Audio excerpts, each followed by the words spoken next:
இருக்கும் எல்லா இயக்கங்களும் இதில் நடைபெறும். ஆடாமல் இருக்கும் அனைத்து பொருள்களும் இதில் ஆடிக்கொண்டிருக்கும். ஒன்றுமே இல்லாமல் இருக்கும் அனைத்தும் இதில் இருக்கும். அது என்ன என்று தெரிந்து கொள்வதற்கு முன் இந்த பாடலை கவனிக்கும்.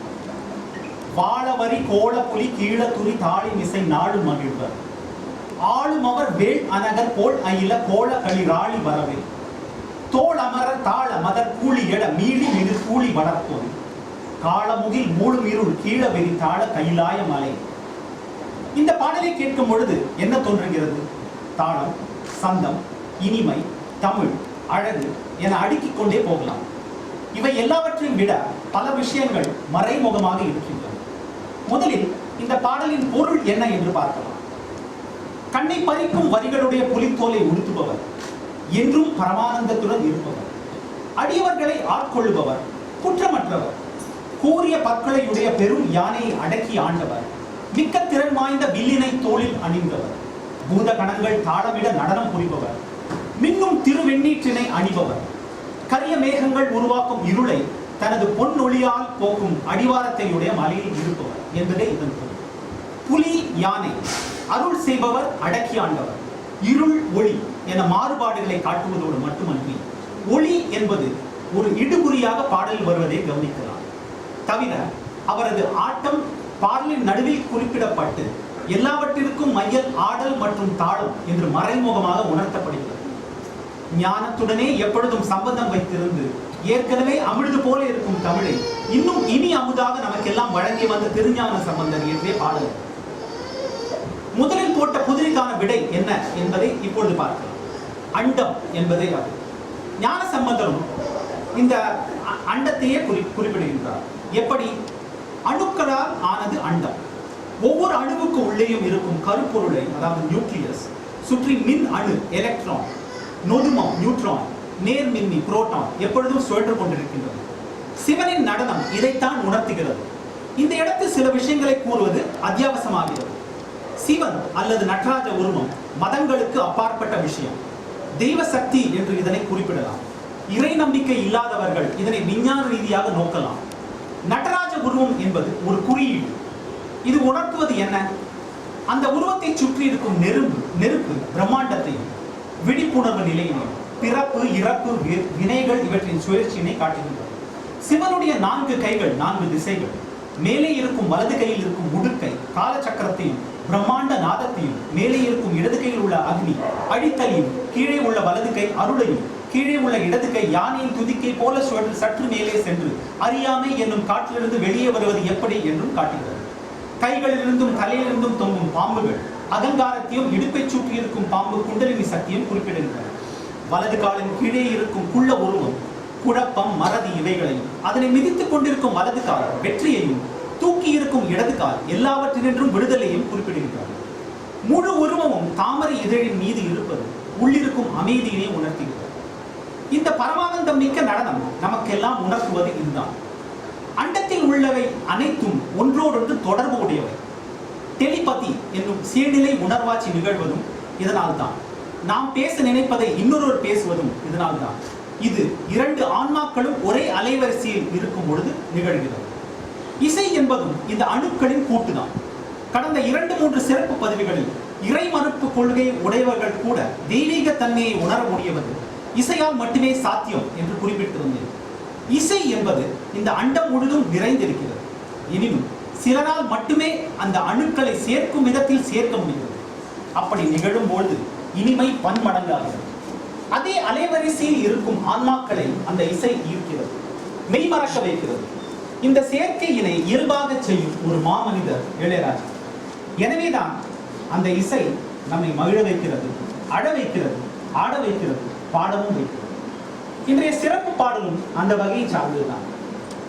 ஆலாபனா திரைப்படத்தில் இடம்பெற்ற நடராசு நயனால ஜீவிஞ்சனா என்ற பாடல் ராகத்தின் தாளத்தின் அழகிய ரகசியங்களை தன்னுள்ளே கொண்டுள்ளது. இசை ஞானி இந்த பாடலை தர்மவதி என்னும் ஆன்மீக உணர்வை தரக்கூடிய ராகத்தில் அமைத்தது சிறப்புக்குரிய இன்னொரு விஷயம். இந்த இசையாக்கத்தில் மறைந்து கிடக்கும் சில அம்சங்களை இப்பொழுது பார்க்கலாம். வீர் அமைதியுடன் தொடங்குகிறது ஆக்கம். 6 வினாடிகளுக்கு நாம் கேட்பது தம்பூராவின் நாதம் மட்டுமே. இந்த தியான நொடிகளே போதும் தெய்வீக மழை பொழிய இருப்பதை நமக்கு காட்டுவதற்கு. மிக வித்தியாசமான விருத்தம் எஸ்பிபி அவர்களின் பக்தி பரவசம் ததும்பும் குரலில் தொடர்கிறது. இந்த விருத்தம் அகண்டத்தில் எங்கும் நீக்கமர நினைந்திருக்கும் தெய்வீக தன்மையை பற்றி பேசி இறுதியில் நாட்டியமே அந்த பரம்பொருள் தான் என்று கூறுகிறது. நாட்டியாத்மா என்று பாடும் பொழுது தர்மாவதி ராகத்தின் அடிக்கோடு தெரிகிறது. தொடர்கின்றன நாட்டிய ஜதிகள். சாஸ்திரிய நயமிக்க இந்த ஜதிகள் இன்னும் ஒன்றை நமக்கு உணர்த்துகின்றன. முதல் 2 ஆவர்த்தனங்களில் முதல் அரை ஆவர்த்தனம் கீழ்காலத்திலும், அடுத்த ஆவர்த்தனமும் தொடரும் 3வது ஆவர்த்தனம் அடுத்த காலத்திலும், 4வது ஆவர்த்தனம் அதற்கு அடுத்த காலத்திலும் அமைந்திருக்கிறது. கடந்த காலம், நிகழ்காலம், எதிர்காலம் என்னும் 3 காலங்களை குறிப்பிடுவதாகவும் வைத்துக் கொள்ளலாம், அல்லது 3 கண்களை உணர்த்துவதாகவும் எடுத்துக்கொள்ளலாம். லய நட்டன ராஜா சொல்கட்டுகளை எவ்வாறு அமைத்திருக்கிறார் என்று பார்க்கலாம். முதல் 2 ஆவர்த்தனங்களில் 16 3 3 3 1 2 2 2 என பகுக்கப்பட்டிருக்கிறது. 3வது ஆவர்த்தனத்தில் இது 4 3 5 4 என அரை ஆவர்த்தனத்திற்கு பிரிக்கப்பட்டு மொத்த மாத்திரைகள் 32 ஆகின்றன. இந்த 4 3 மற்றும் 5 4 ஒரு மிஸ்ரம், ஒரு சங்கீர்ணம் என எடுத்துக்கொள்ளலாம். 4வது ஆவர்த்தனம் 3 3 3 4 என்ற அதிமேல் காலத்தில் சென்று மொத்த மாத்திரைகள் 64 ஆகின்றன. தத்தி தரிக்கிட்ட தொங்கிட்ட நம்கிட்ட என்னும் ஜதியும் தர்மாவதியில் எஸ்பிபியின் அகாரமும் மேல் அடுக்கப்பட்டு ராகமும் தாளமும் நடனம் ஆடுகின்றன. 2 ஆவர்த்தனங்களுக்கு பிறகு 3 3 ஸ்வரங்கள் பிரிந்து மேலே செல்கின்றன, அவரோகணமாக இறங்குகின்றன. இது ஸ்வர்க்கத்தின் வாசப்படி, பேரின்ப லோகத்திற்கு நம்மை அழைத்து செல்லும் ஏணியின் முதல் படி. தாம் என்றபடி திறக்கிறது அந்த வாசல். அழகுறம் எழுதும் பல்லவி ராகத்தின் வசீகரத்தை நயம்பட காட்டுகிறது. அவ்வப்பொழுது ஒலிக்கும் மணியோசை தெய்வீக உணர்வை இன்னும் அதிகரிக்கிறது. முதலாவது இடையிசையில் ஜதிகள் மறுபடி ஒலிக்க அவற்றிற்கு வயலின்கள் சுருக்கமாக பதில் கூறுகின்றன. முதலாவது ஆவர்த்தனத்தில் வயலின்கள் தொடர 8 8 அக்ஷரங்களாக ஒலிக்கும் ஜதி அடுத்த ஆவர்த்தனத்தில் 6 6 ஒலிக்கின்றன. மீதம் 2 வயலின்கள் கவனித்துக் கொள்கின்றன. 3 முறை இது நடக்கிறது. 4வது 8 ஜதியாகவே ஒலிக்கிறது. இப்பொழுது வயலின்கள் தர்மவதியை இனிமையாக தொடர்கின்றன. சில கணங்கள் கடந்த பின்னர் இன்னொரு குழு வயலின்கள் சேர்ந்து கொண்டு இதே ராகத்தின் வேறு ஸ்வரங்களை தொடர்ச்சியாக வாசித்து மாறுபாட்டினை காட்டுகின்றன. ராகத்தின் பல பரிமாணங்கள் இப்பொழுது வெளிப்படுகின்றன. தொடர்கின்றன 2 வீணைகள். தபலா தரங்கின் துணையுடன் இவை தர்மாவதியின் பிரகாசமான பகுதிகளுக்கு அழகாக அழைத்துச் செல்கின்றன. ஒவ்வொரு அரை ஆவர்த்தனத்திற்கு பிறகு மிக குறைந்த கால அளவே வரும் வயலின்கள் இறுதியில் கற்கிடத்தான் என வாசித்து முதலாவது சரணத்திற்கு முகமன் கூறுகிறது. முதலாவது சரணம் தொடர்ச்சியாக வரும் சுவாரஸ்யம் அடங்கிய பகுதிகளை கொண்டிருக்கிறது. முதலாவது பகுதி ஆழமாகவும் கூர் உணர்வு திறத்துடனும் இருக்கிறது. கடசீம நாகேந்திர ஹாராவளி என தொடங்கும் 2வது பகுதியிலிருந்து சிறிது சிறிதாக வேகம் பிடிக்கிறது. அரை ஆவர்த்தனத்தில் பாடப்படும் அகாரம் அழகின் அம்சம். சிறந்த தெளிவுடன் தீர்மானமாக செல்லும் இறுதி பகுதி ததீன் கிணத்தோம் என்று 3 முறை கூறுவதுடன் இந்த சரணத்தை முடிக்கிறது. 2வது இடை இசையின் முதல் பகுதியில் நான் காண்பது வயலின்களுக்கும் ஏனைய பிற தாளவாத்தியங்களுக்கும் நிகழும் சம்பாஷணை மட்டுமல்ல, பண்ணமைப்பாளரின் பல்திசை இயக்க திறனையும் தான். வயலின்கள் 2 துடிப்புகளுக்கு ஒலிக்கின்றன. தொடரும் தாளவாத்தியங்கள் 2 துடிப்புகளுக்கு ஒலிக்கின்றன. ஒரே ஆவர்த்தனத்தில் இது 2 முறை நிகழ்கிறது. அடுத்த ஆவர்த்தனத்தில் வயலின்கள் 1 துடிப்பும், ஒரு தாள வாத்திய குழு 2 துடிப்புகளும், இன்னொரு தாள வாத்திய குழு 1 துடிப்பும் இசைக்கின்றது. இதுவும் 2 முறை நிகழ்கிறது. தொடரும் ஆவர்த்தனத்தில் வயலின்களும் தாளவாத்தியங்களும் ஒவ்வொரு துடிப்பிலும் மாறி மாறி ஒலித்து இறுதியாக ஒன்று சேர்க்கின்றன. ஆக்கத்திறனுக்கும் சிறப்பு திறனுக்கும் நிகழும் சேர்க்கை. இப்பொழுது தனி வயலின் பட்டு போன்ற சங்கதிகளுடன் செல்ல குரல் கவனத்துடன் அதே சங்கதிகளை தனக்கே உரித்தான பாணியில் ஒலித்து நம்மை அழைக்கிறது. இந்த சாஸ்திரிய இசையின் இனிமையில் நாம் கட்டுண்டு கிடக்கும் பொழுது தரங்கம் என தமது அழகிய நிறங்களை பரப்புகின்றன ஜலதரங்கமும் தபலா தரங்கமும். ஒரு தனித்தன்மையான படிமம் அடுத்து வருகிறது. எஸ்பிபி ஜதிகள் முதலில் சொல்ல அந்த தாளகத்தியிலேயே நடராஜரின் வர்ணிப்பையும் தொடர்கிறார். எஸ்பிபியின் உணர்ச்சி மிக்க குரலில் அதிரும் இந்த பகுதி நம்மை ஆன்மீகத்தின் எல்லைக்கே அழைத்துச் செல்கிறது. தொடரும் வயலின்களும் தாளவாத்தியங்களும் சற்று ஆவேசத்துடன் செல்கின்றது. 2 ஆவர்த்தனங்களுக்கு பிறகு மகன ரகண பகன என பண்டைய புத்தகங்களில் காணப்படும் நாட்டிய ஜதிகள் சிம்மம் போன்ற குரலில் ஒலிக்கிறது. இயல்பாகவும் தீவிரமாகவும் கட்டுக்கோப்புடனும் செல்கின்றன இந்த படிமங்கள். இந்த ஜதி கோர்வை முடிந்தவுடன் நடை கண்டத்திற்கு மாறுகிறது. மேல்ஸ்தாயி வயலின்களும் தாளவாத்தியங்களும் செறிவுடன் ஆட இப்பொழுது தொடர்வது துர்க்கையின் வர்ணனை. வயலின்கள் தாண்டவமாட நாம் தெய்வீக உலகத்திற்கு செல்கிறோம். இது அறிவெல்லை கடந்து நிலை. இதுவே அண்டத்தின் நடனம்.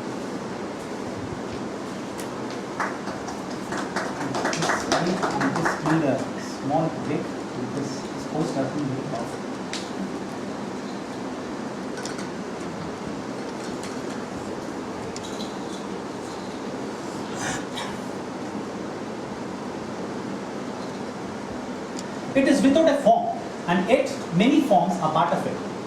It does not move, and yet a lot of movements happen on it. There is nothing in it, and yet everything is on it. What is that? Well, before we find an answer, let us look at this Tamil verse. வாழவரி கோளப்புலி கீழ துரி தாளும் இசை நாளும் மகிழ்வர் ஆளும் அவர் வேள் அனக கோள் அயில கோளக்களி ராளி வரவில் தோள் அமரர் காள mother கூலி எழ மீளி மிளிர் கூலி வளர்ப்போன் காளமுகில் மூளும் இருள் கீழ விரி தாள கையிலாய மறை. How does this poem sound to you? What are the things that strike you the most? Rhythm, meter, sweetness, Tamil, beauty. Beyond all this, there is something else too. But let's first see the meaning of the verse. The one who wears the skin of the tiger which has bright lines. The one who is always blissful. The one who blesses people. The one who is blemishless. The one who killed the elephant which had huge tusks. The one who carries a powerful bow on his shoulders. The one who dances to the rhythm of the bhutas. The one who smears his body with a shining white ash. The one who resides on the mountain whose white golden rays dispel the darkness caused by the clouds.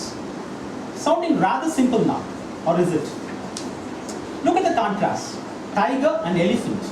One who blesses and one who kills. Darkness and shining light. Note that the words indicating shining appear thrice in the poem.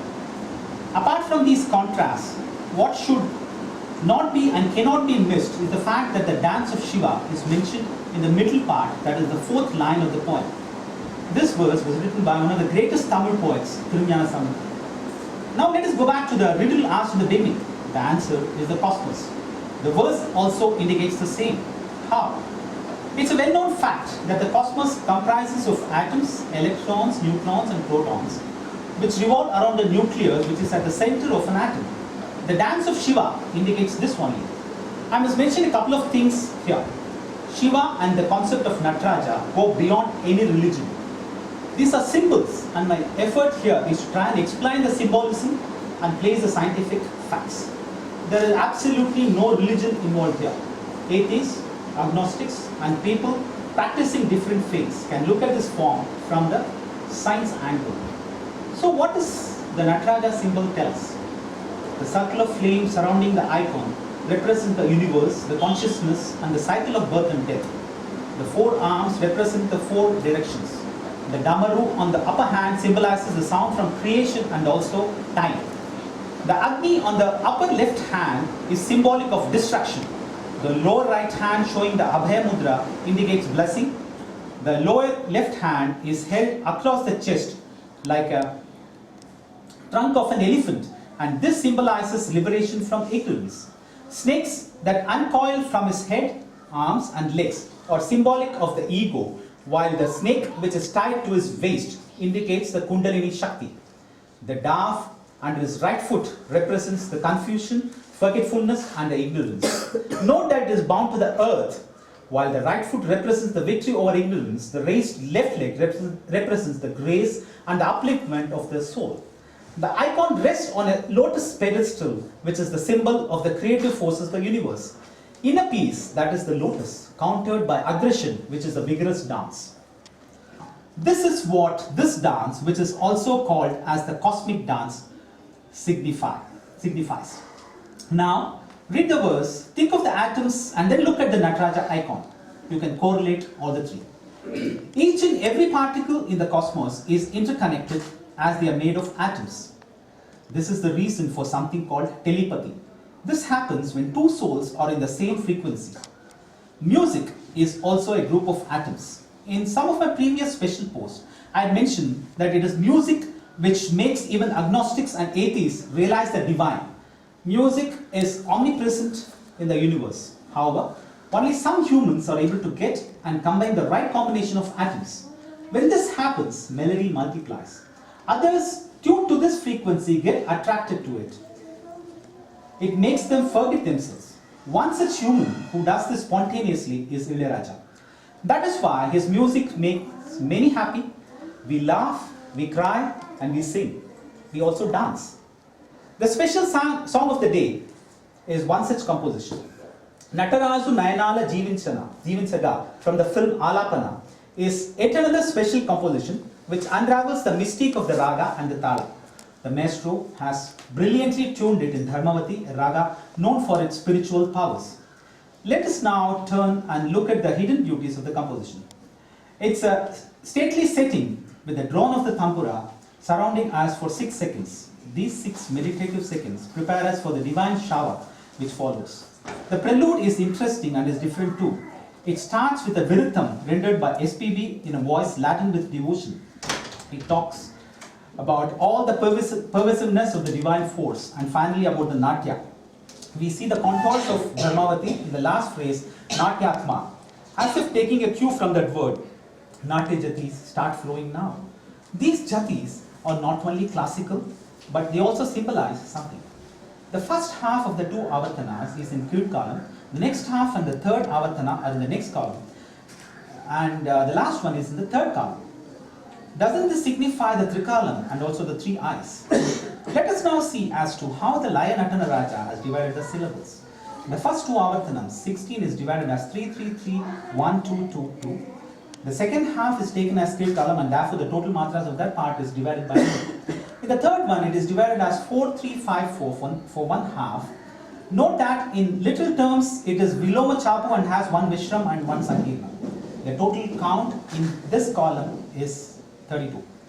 The last one goes as 3, 3, 3, 4, 3, 3, 3, 4, but as it goes in the highest speed, the total is 64. The raga now starts dancing with the respective jatis. Tattit tanikita tum kita nam kita, as the jatis are superimposed on the akara. After a while, swaras ascend in groups of 3 and finally descend even as the jatis continue. In fact, it is an ascent to the heaven. It ends with tam in the last avartanam and